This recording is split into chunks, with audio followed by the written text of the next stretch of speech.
Bismillahirrahmanirrahim. Assalamualaikum warahmatullahi wabarakatuh. Semangat pagi sahabat-sahabat Umifo semua, ya Bazir Aziz, semangat pagi. Mudah-mudahan semua kita semua berada dalam rahmat Allah Subhanahu wa taala. Insya-Allah. Dengan izin Allah Subhanahu wa taala, hari ini kita dapat lagi masih bersama-sama. Allah panjangkan lagi umur kita semua. Alhamdulillah, syukur dengan rahmat Allah Subhanahu wa taala yang kita tak boleh nak terbalas, maksudnya dengan rahmat Allah Subhanahu taala yang begitu banyak kepada kita.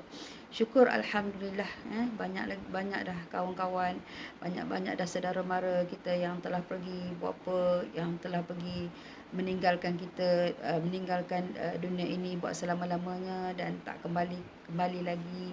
Dan hari ini Allah pilih lagi kita masih di sini, insya-Allah. Sama-samalah kita meneruskan perjuangan kita dalam mencapai redha Allah Subhanahu wa taala. Masih lagi kita berpeluang untuk meraih sebanyak mungkin amal kebajikan, amal soleh, insya-Allah dengan izin Allah, demi untuk capai redha Allah Subhanahu wa taala. Allahumma salli ala sayidina Muhammad wa ala ali sayyidina Muhammad. Allahumma salli salatan kamilah wa sallim salaman tamman ala sayidina Muhammadin zitan tanhal bil qad wa tanfariju bil kurab wa tuqa bil hawaij wa tunal bil ghaib wa husnul khawatim wa istasqal ghamam wajhi karim wa ala alihi fi kulli lamhatin wa nafasin bi adadi kulli ma'lumin lak. Apa khabar semua, ya Bazir Aziz dan sahabat-sahabat yang lain? Okey ke hari ni? Ada yang tak sihat? Yang tak sihat, Umifo doakan mudah-mudahan syafakallah, mudah-mudahan cepat sembuh, Allah bagi sembuh. Percayalah, setiap penyakit ada ubat dia. Kadang-kadang kita ni memang tak tentu, kadang ada hari yang sihat, ada hari tiba-tiba pula sakit demam, di mana saudara-saudara kita yang alami penyakit-penyakit yang zaman sekarang ni, mudah-mudahan mereka cepat sembuh dan Allah bagi mudah-mudahan Allah bagi dalam bumi kita ni Allah tarikkan penyakit-penyakit yang mudaratkan kita. Insya-Allah, mudah-mudahan kita pulih seperti biasa dan sama-samalah kita ambil dapat kesempatan ni dan Allah bagi peluang dalam kehidupan ni. Allah masih lagi bagi kita hidup di muka bumi ni, sama-samalah kita berusaha bersungguh-sungguh bermujahadah dalam memperjuangkan agama Islam, insya-Allah, dan untuk kita capai redha Allah Subhanahu taala. Hari ini apa pun yang kita lakukan, kalau kita tak capai redha Allah Subhanahu taala, Allah tak beri kita kasih sayang, so kita kehidupan kita adalah gagal. Jadi hari ini kita sebagai hamba berusahalah bersungguh-sungguh untuk capai redha Allah Subhanahu wa taala. Dan tajuk Umifo sembang hari ini adalah hidayah itu milik Allah. Ya, hidayah itu adalah milik Allah. Siapa pun tak boleh beri hidayah kepada orang kata anak, ibu tak boleh bagi hidayah kepada anak dia. Tak boleh. Sebuah hidayah itu adalah milik Allah Subhanahu taala. Kita hanya mampu menyeru, kita hanya mampu berdakwah, kita hanya mampu sampaikan, tapi yang nak beri hidayah itu adalah milik Allah Subhanahu wa taala. Jadi hidayah itu sangat mahal dan sangat tak ternilai mahalnya. Jadi dengan sebab hidayah itulah kita Allah bagi kita berada dalam agama Islam sekarang ni. Hidayah yang diberi kepada datuk nenek kita, yang di mana mereka terbuka hati untuk Allah bukakan hati mereka untuk menerima Islam. Hidayah, dari hidayah itu milik Allah. Syukur alhamdulillah kerana kita lahir beragama Islam. Tapi apakah kita menghayatinya? Jadi hari ni bila Islam tu kita lahir, kita rasa macam mudah je, Islam tu dapat dah. Tapi sedangkan orang yang bukan Islam, dia lahir, dia bukan Islam, dia tercari-cari kebenarannya, dia cari-cari Tuhan. Kita ni dia orang kata dia celik mata, didedahkan kita ilmu pengetahuan. Jadi syukur alhamdulillah. Tapi setakat mana kita memperjuangkan agama kita, setakat mana kita mempelajari agama kita, setakat mana kita menghayati apa itu Islam, itulah kita. Jadi sama-samalah kita semakin hari semakin memahami agama kita, semakin hari semakin menghayati agama kita, insya-Allah. Hidayah itu milik Allah Subhanahu Wa Taala. Seorang itu tak sama perjalanannya. Ada orang perjalanannya hanya orang kata dari awal dia dah dapat hidayah daripada Allah Subhanahu Wa Taala, digerakkan oleh Allah Subhanahu Wa Taala. Macam Rasulullah sallallahu alaihi wasallam, dari kecil lagi Nabi memang dah kenal Allah. Dia dah cari Allah, maksudnya dia tak terpesong kepada agama datuk nenek moyang yang dianut oleh orang-orang Quraisy. Kan. Jadi hidayah. Jadi setiap orang tak sama. Ada orang yang dapat awal, ada orang yang dapat pertengahan, ada orang yang dapat pengakhiran hidayah. Yang penting sebelum kita pergi. Kalau dah pergi dah tak ada makna dah. Jadi hidayah tu adalah milik Allah dan Allah boleh beri. Allah nak tengok kesungguhan kita dalam menuntut agama Allah, maksudnya mencari Allah Subhanahu Wa Taala. Jadi bila kita dapat hidayah daripada Allah, maksudnya bila kita dah dapat hidayah daripada Allah, Allah dah gerak hati kita untuk beribadah kepadanya, kan? Sebab kita ni kita kadang kita bukan tak tahu. Kita bukan tak tahu solat itu wajib, kita bukan tak tahu puasa itu wajib, bukan kita tak tahu tutup aurat itu wajib, bukan kita tak tahu. Tapi kita tahu tu, kita tahu agama Islam suruh yang tu. Tapi bila Allah tak beri hidayah kepada kita, maka kita tak nampak. Kita rasa macam itu hanyalah tulisan saja. Itu hanya tulisan saja. Saya rasa macam biasa-biasa, so kita dengar je. So kita just dengar. Bila kita tak dapat hidayah daripada Allah SWT, macam Allah kata, ada mata Allah bagi mata ni tapi tak dapat melihat. Telinga Allah pekakkan telinga, maksudnya ada telinga tak dapat mendengar tentang kebaikan-kebaikan. Rasa macam itulah bila hati kita belum dibuka oleh Allah Subhanahu Wa Taala. Tapi bila Allah dah beri hidayah, bila Allah bukakan hati kita untuk menuntut ilmu, bukakan hati kita untuk belajar tentang Islam, bukakan hati kita untuk beribadah kepada Allah Subhanahu Wa Taala, kita teruslah pegang, maksudnya kita peganglah kemas hidayah itu supaya dia tak pergi lagi daripada kita. Jadi bila ada orang yang dia datang sekejap tapi dia pergi, sebab kita tak pedulikan. Jadi Allah yang hadirkan hidayah itu kepada kita. Syukur alhamdulillah bila Allah dah datangi kepada kita hidayah itu, kita syukur kepada Allah Subhanahu Wa Taala apa yang Allah dah beri kepada kita ni, dan kita beramal bersungguh-sungguh, bermujahadahlah dengan diri kita supaya kita jadi kita capai redha Allah Subhanahu Wa Taala. Jadi bila kita nampak apa itu hidayah ni, petunjuk, taufik dan hidayah ni petunjuk daripada Allah Subhanahu Wa Taala, dan Allah akan bagi taufik dan Allah akan bagi jalan. Bukan Allah saja bagi buka pintu hati kita, dan Allah buka jalan kita, mendorong kita jalan-jalan kebaikan, insya-Allah. So kita sama-sama bila kita dapat hidayah daripada Allah Subhanahu Taala, so kita pegang kemah-kemah apa yang kita buat. Kita sambil kita beramal, kita menuntut ilmu. Kita menuntut ilmu, untuk ilmu tu adalah cahaya. Cahaya dalam kehidupan kita. Ilmu adalah satu cahaya yang menyuluh kita. Jadi kalau tanpa ilmu kita nak melakukan sesuatu perkara, boleh tak? Tentu tak boleh. Kita tak tahu, yang ni tak tahu kan. Jadi dengan kita menuntut ilmu ialah cahaya dari Allah. Kita dapat cahaya Allah ni, so kita senang untuk melakukan dan beramal, kita lebih faham apa yang kita amalkan, insya-Allah. So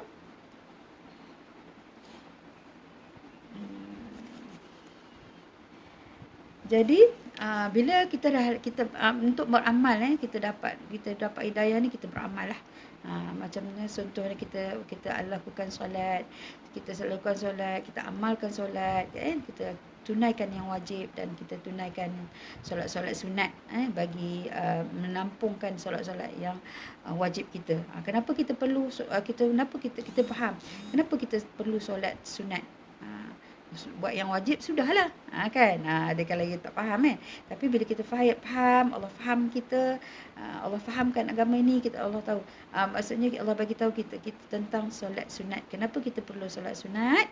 Solat sunat itu adalah untuk salah satunya ialah untuk cover balik solat-solat kita yang kadang-kadang solat wajib kita ni belum tentu Allah terima lagi. Kadang ada salah sini, ada salah sini, tapi bila dalam di dalam akhirat di akhirat nanti, bila malaikat tengok kita punya amalan solat wajib kita, ada yang tak kena, ada yang tak betul. Bila ada yang tak betul tu, Allah kata, Allah perintah kat malaikat tengok solat nafil dia. Maksudnya solat sunat dia. Bila ni solat sunat tu menampung solat-solat yang wajib. Jadi hari ni kita berusahalah dengan diri kita kan. Kita dah dapat hidayah ni, kita berusaha sungguh-sungguh dengan diri kita agar solat-solat kita untuk kita tambahkan solat sunat kita. Jadi bila kita buat solat sunat, maksudnya apa? Maksud bila kita solat sunat tu kita tak akan maksudnya solat yang wajib kita akan terjaga. Takkan orang buat solat sunat, tiba-tiba buat solat sunat tapi solat wajib tak buat. Takkan kan? Jadi memperelokkan solat kita, insya-Allah memperbaiki dari hari ke hari.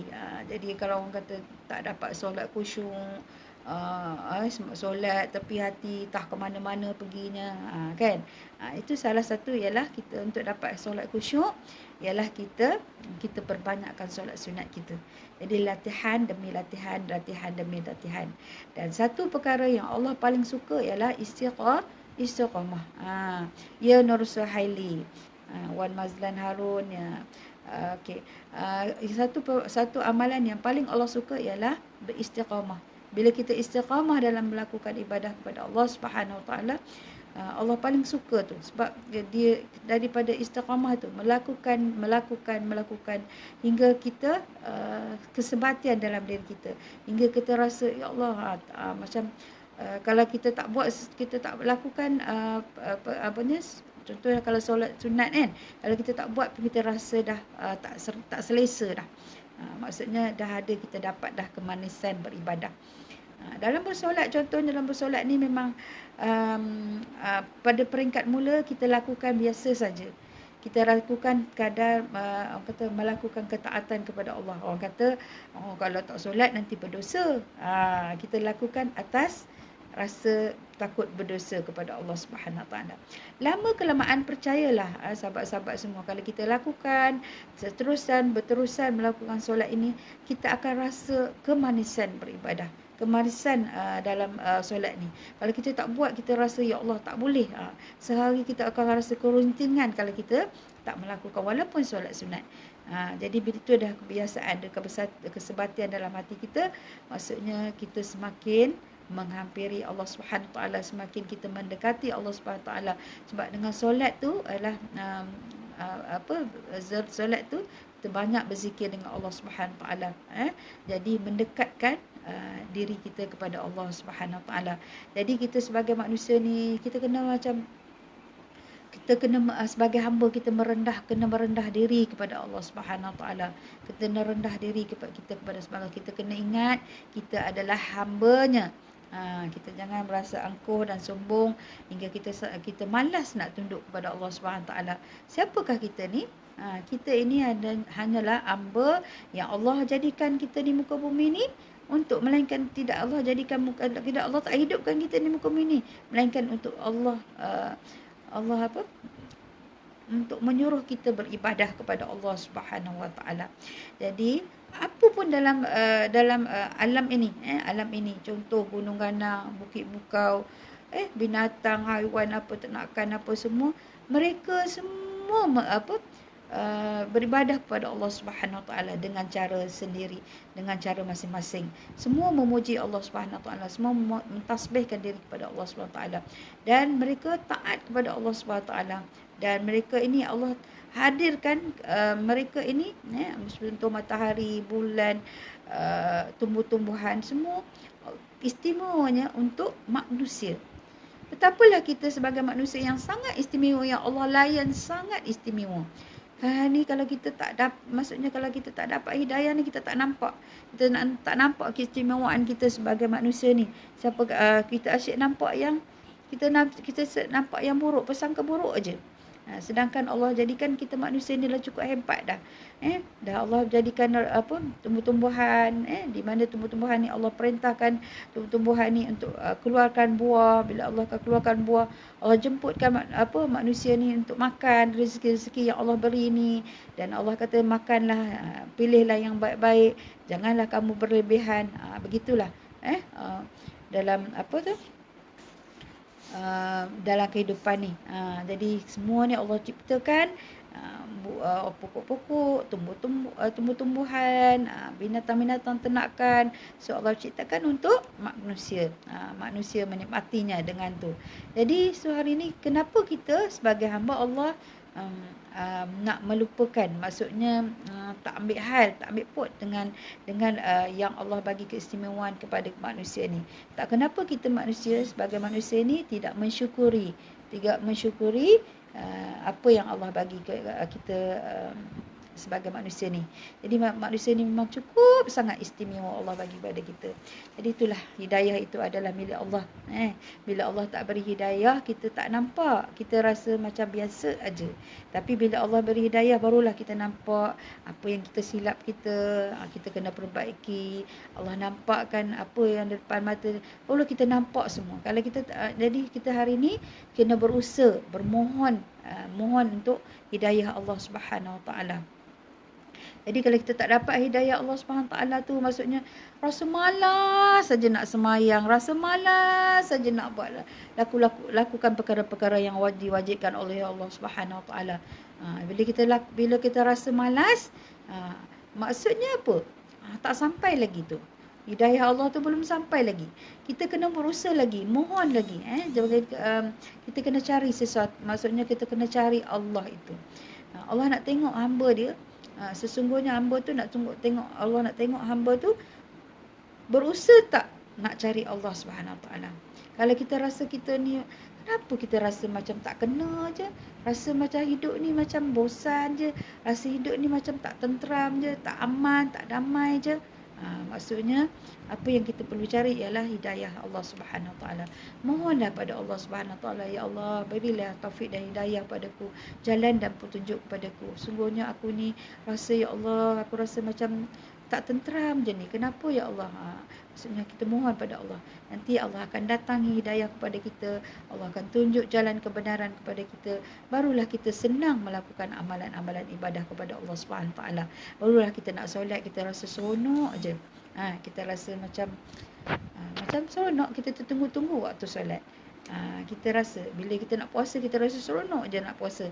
Sebab kita faham. Sebab kita dah dapat hidayah Allah Subhanahu Taala, sebab kita faham. Allah dah bagi hidayah, kita faham apa yang kita nak buat tu, kita nak lakukan tu. Apa faedah-faedah yang kita akan dapat. Jadi tapi bila hamba kita tak dapat hidayah daripada Allah Subhanahu Taala, orang katalah apa pun benda, kita tak rasa apa-apa pun. Kita rasa macam tu biasa saja. Kita rasa macam tak dapat, macam orang kata tuang air di daun keladi. Macam mana tuang air di daun keladi? Tuang tapi tak berkesan apa-apa. Itulah bila kita belum sampai dapat hidayah. Jadi dapat hidayah ni bukan semua orang dapat waktu yang sama. Jadi bila kita, yang Allah dah datangi hidayah kepada kita, Allah dah nampakkan kebenarannya, Allah dah nampak pada kebatilannya. Jadi kita kena pegang hidayah tu kemas-kemas.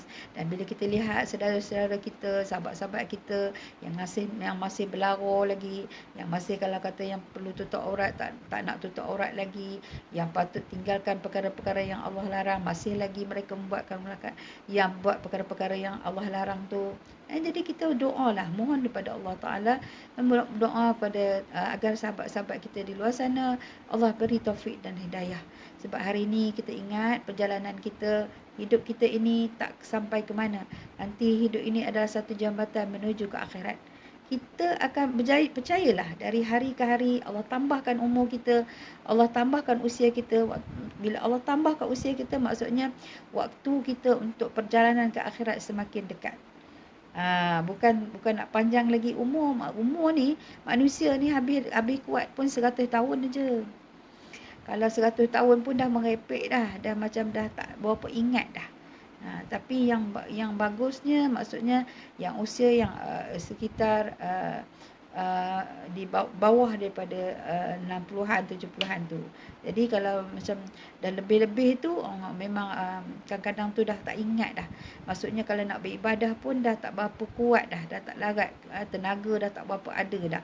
Ya Mak Toya Nizam, Nur Suhaili Eli, So sama-samalah kita bila Allah dah beri, dah gerak hati ni yang terintai-intai nak dengar majlis ni, maksudnya apa tu?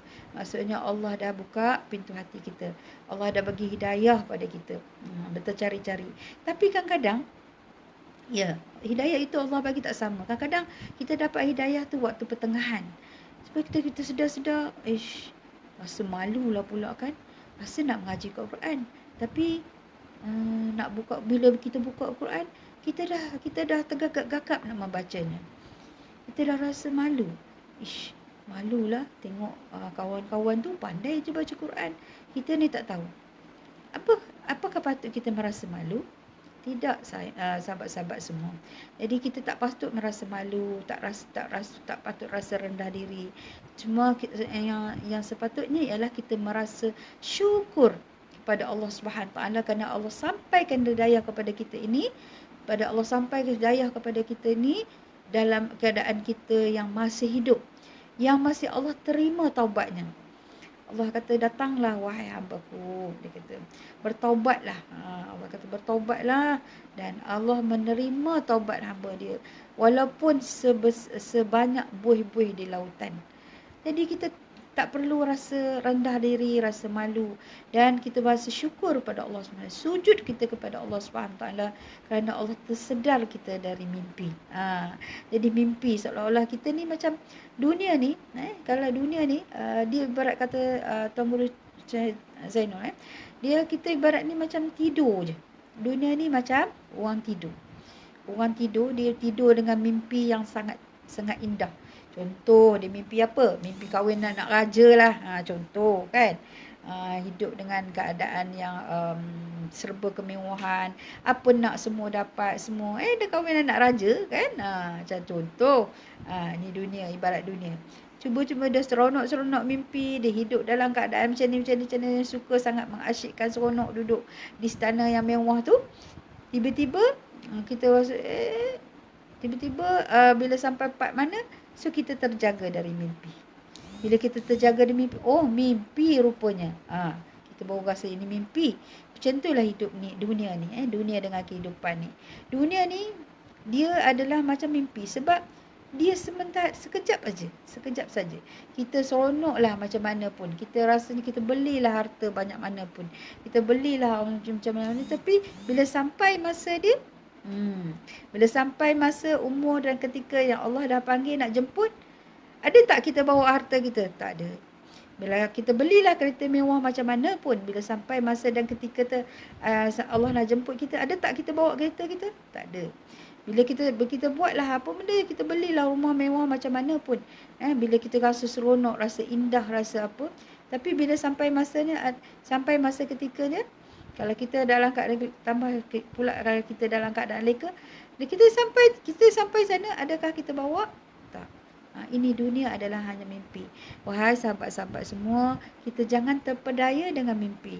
Kita terpedaya dengan dunia ni hanya bagai mimpi. Kita jadikan dunia ini adalah satu jambatan ke akhirat. Maksudnya, dunia ini adalah satu, kalau kita guna dengan sebaik mungkin, dunia ini adalah ladang pahala kita. Maksudnya ladang, kita akan bina, maksudnya macam orang yang nak buat ladang tu macam mana? Kata orang nak buat ladang tu, dia bercucuk tanam. So kalau kata nak tanam kelapa sawit contoh, ladang kita bina, maksudnya kita usahakan ladang kita, bersihkan ladang kita. Lepas dah bersihkan ladang kita semua tu, kita nak tanam, kita mula cari anak benih untuk tanam. Bila kita cari anak benih untuk tanam, so kita mula tanam dia. Lepas tu kita membaja dia. Lepas membaja dia, dah berapa tahun kita tunggu hasilnya. Betul? Macam itulah kalau kita faham dunia ini adalah sebagai ladang, Marani Rosmin, Aziz. Jadi kalau kita faham dunia ini sebagai ladang, jadi kita akan berusaha bersungguh-sungguh tanam tanaman ni sebanyak mungkin. Selagi benda yang Allah kata ini mendatangkan pahala, sekali Allah dituntut macam kita kerja ni dapat pahala. Contohnya kita kata sebut subhanallah wa bihamdi. Subhanallah wa bihamdi. Subhanallah wa bihamdi. Ada satu zikir yang sangat mudah disebut kata Nabi, tapi berat di timbangannya. Jadi kita kata ini adalah satu ladang pahala kita. Jadi kita perbanyakkan zikir, kita isikan waktu kita dengan sebaik mungkin. Jadi orang-orang yang beriman ni, masa dia tak rugi. Maksudnya dia tak berhayal dengan masa. Dia tak buang masa sia-sia. Diisikan masa dia untuk sama-sama, maksudnya diisikan masa dia untuk beribadah kepada Allah Subhanahu Wa Taala, untuk melakukan banyak-banyak amal kebaikan, banyak-banyak kebaikan insya-Allah. So kita isi masa kita kena ingat dalam surah Wal-As yang selalu Umi baca Bismillahirrahmanirrahim. Wal-As innal insana lafi khusr illa allazina amanu wa amilus solihati wa tawassaw bil haqqi wa tawassaw bis sabr.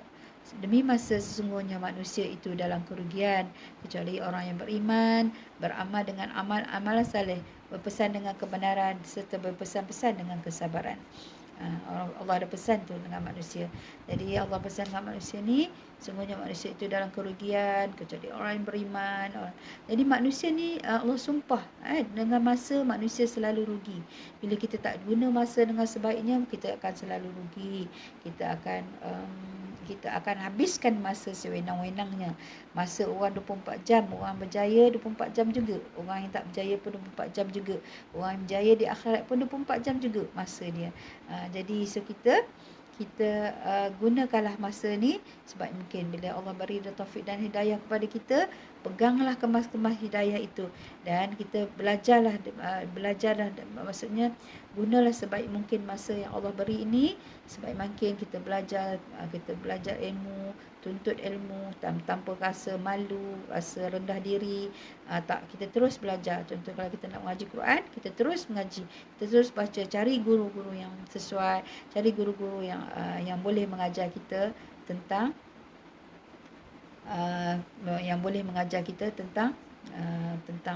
apa yang kita nak pelajari lah, tentang Al-Quran, kitab-kitab apa semua kita cari.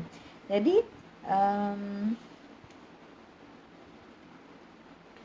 segalanya apa yang Allah beri itu adalah satu hikmah. Bila Allah datang hidayah kepada kita, dan jangan kita ingat kita ini adalah untuk diri kita sendiri saja. Sambil kita mempelajarinya, sambil kita menyampaikan kepada kawan-kawan kita, pada anak-anak isteri kita, supaya mereka juga sama-sama maksudnya bangun seperti kita, bangun berusaha untuk capai redha Allah Subhanahu taala. Untuk capai redha Allah Subhanahu wa taala bukanlah satu perkara yang hanya untuk bermimpi saja, maksudnya hanya angan-angan saja. Kita kena berusaha, kena bermujahadah dengan diri kita, berjuang, sebab semua adalah cabaran. Contoh nak melakukan solat saja saja adalah cabaran. Dia macam-macam dia akan datang untuk cabaran untuk kita bersolat sementara kita nak jadi biasa, kan, rasa kepayahan semua. Contoh bila kita pula diuji sakit ni nak tunaikan solat memang agak sukar, kan. Rasa ada orang banyak ada dalam sakit tapi tinggal solat. Ada orang banyak dah Allah uji sakit tapi biarkan solat begitu saja. Setiap waktu dilepaskan begitu saja. Sedangkan Allah, kita tak tahu umur kita, waktu bila Allah nak ambil kita ni, waktu bagi kita. Jadi sahabat-sahabat semua, janganlah kita sengih solat. Solat adalah satu tiang agama Kalau kita tinggalkan solat waktu kita contoh agama, tak kira lah waktu itu kita sakit ke, waktu kita uzur ke, waktu kita memang dah tak berdaya, tapi Nabi perintah kita bersolat. Hatta walaupun dengan kelopak mata sendiri pun. Dengan kelopak mata sendiri pun kalau kita tak apa, kita tak apa, kita dituntut untuk untuk tunaikan solat. Maksudnya tanda ingat kita kepada Allah Subhanahu Wa Taala. Jadi sahabat-sahabat semua, bila Allah dah beri hidayah kepada kita ni, jangan lupalah kita sampaikan kepada saudara-saudara kita. Sampaikan olehmu walaupun satu ayat. Jadi hari ni bila kita tengok kemungkaran di luar sana, orang tak betul belum dapat hidayah, jadi kita cubalah hari ni kita cubalah berdakwah dengan sebaik mungkin, berdakwah dengan akhlak yang mulia, supaya kadang-kadang dengan perbuatan kita pun sebagai dakwah juga, insya-Allah. Mudah-mudahan kawan-kawan kita di luar sana juga dapat taufik dan hidayah daripada Allah Subhanahu taala. Mudah-mudahan kita semua sama-sama dapat redha Allah Subhanahu taala, dan mudah-mudahan kita bila kita capai redha Allah Subhanahu taala, kita terselamat dah di akhirat kelak daripada azab api neraka. Nauzubillah min zalik, ya. Takut kita dengan azab neraka api Allah Subhanahu taala yang menyebabkan kita terhumban dalam api yang sangat panas menyala. Kan? So insya-Allah mudah-mudahan dengan sembang Mifu hari ini, hidayah itu milik Allah Subhanahu taala. Mudah-mudahan kita semua diberi taufik dan hidayah, sentiasa kita dibimbing. Kita tak nak hari ini kita dapat tahu hidayah daripada Allah Subhanahu taala, kita dapat taufik dan hidayah, dan kita biar, kita lepaskan, kita tak amalkan, kita tak buat bersungguh-sungguh, dan akhirnya Allah tarik balik hidayah itu, hidayah daripada kita, dan hati kita semakin hari semakin gelap, dan kita tidak nampak pada kemungkaran yang kita lakukan, dan akhirnya kita takut kesudahan kita sudahan yang tidak baik. Jadi kita yang penting, kita sebagai orang Islam, kita minta kesudahan kita sudahan yang baik, kesudahan kita kesudahan yang dapat kita mati dalam husnul khatimah, bukan dalam su'ul khatimah. Jadi kita dapat mati dalam husnul khatimah ni, kita dapat kesudahan yang baik, kita mati dalam kalimah la ilaha illallah Muhammad Rasulullah. Mudah-mudahan kita mati dalam, Nabi kata orang yang mati dalam kalimah la ilaha illallah, dia akan mati dalam keadaan wajib bagi dia masuk syurga. Kita nak masuk syurga kan, kita takut nak masuk neraka. Sebab apa istimewanya nak masuk syurga ni? Apa yang paling istimewa masuk syurga? Pastinya kita akan dapat nikmat Allah Subhanahu taala, tapi yang paling besar lagi nikmat ialah kita boleh jumpa dengan Allah Subhanahu taala. Kalau kita hari ni kita menjemput-jemput nama Allah, Ya Hayyu, Ya Qayyum, Ya Razzaq, kita sebut nama Allah yang baik-baik tu. Kita sebut, kita seru nama Allah, Subhanallah, kita puji nama Allah. Nak tak suatu hari bila kita pulang nanti, Allah nak jumpakan kita dengan kita. Maksudnya Allah nak berjumpa dengan kita. Subhanallah, maha suci Allah, maha baiknya Allah. Allah nak berjumpa dengan kita. Kita dapat nikmat ni. Kita nikmat dalam syurga. Hanya orang yang berjaya masuk syurga saja yang dapat jumpa dengan Allah Subhanahu wa ta'ala. Kalau orang tak dapat masuk syurga, dia tak akan jumpa dengan Allah Subhanahu wa ta'ala. Allahumma salli ala sayyidina Muhammad wa ala ali sayyidina Muhammad. Mudah-mudahan perkongsian Mifu hari ini, sedikit sebanyak kita tanamkan dalam diri kita, kemas dalam diri kita untuk beribadah kepada Allah bersungguh-sungguh. Aku nak buat ibadah ni kerana Allah, nak buat ibadah ni kerana Allah, nak buat apa pun niat kerana Allah Subhanahu wa ta'ala. Bila kita niat kerana Allah Subhanahu wa ta'ala, keseluruhan kita, apa pekerjaan kita, niat kerana Allah Subhanahu wa ta'ala, mudah-mudahan kita buat tu semua dikirakan ibadah. Alangkah bahagianya kita sampai di sana nanti. So bila perkara-perkara yang kita buat tu dah mendatangkan hasil, kita maksudnya kita menuai di dunia ni, dan kita dapat hasilnya di akhirat kelak, insya-Allah. Mudah-mudahan cukup sampai di sini saja. Mudah-mudahan kita jumpa lagi insya-Allah. Allah panjangkan umur kita. Dan petang nanti Umi Fo akan live di page Fuzia Umar dengan tajuk sejarah. Umi baca sejarah dalam di page Fuzia Umar, tajuknya Salahuddin Al-Ayyubi. Siapa yang ada yang belum like kat page Fuzia Umar, tolong like kat page Fuzia Umar. Boleh kita sama-sama baca sejarah tentang Salahuddin Al-Ayyubi yang hebat tu, panglima tentera yang sangat hebat, yang akhir dia menaklukkan Baitul Maqdis. Jadi mari kita baca sejarah. Jadi kalau kita tak tahu sejarah, kita tak baca sejarah, kita tak tahu apa sejarah yang kesusahan orang-orang dulu yang mempertahankan Islam, memperjuangkan Islam. Kita kena baca sejarah. Jadi main bersama-sama Umi Fo kalau insya-Allah dengan izin Allah SWT, mungkin petang nanti Umi Fo akan ke Sabir Jaya, dan di sana Umi Fo akan baca tajuk Salahuddin Al-Ayyubi. Sila like page Fuzia Umar. Nanti petang nanti pukul 6 nanti insya-Allah jika Allah berkesempatan, Umi Fo akan live bersama tajuk Salahuddin Al-Ayyubi, insya-Allah. Terima kasih sahabat-sahabat Umi Fo percaya. Sekarang ni tengah banyak online, dah banyak kelas-kelas online yang lain. So tak apa, lain kali ada kesempatan sila share apa yang Umi Fo sampaikan ni. Mudah-mudahan nanti ada peluang, ruang dan masa boleh kita sama-sama tengok insya-Allah. Sekian, assalamualaikum warahmatullahi wabarakatuh. Allahumma salli ala sayyidina Muhammad wa ala sayyidina Muhammad.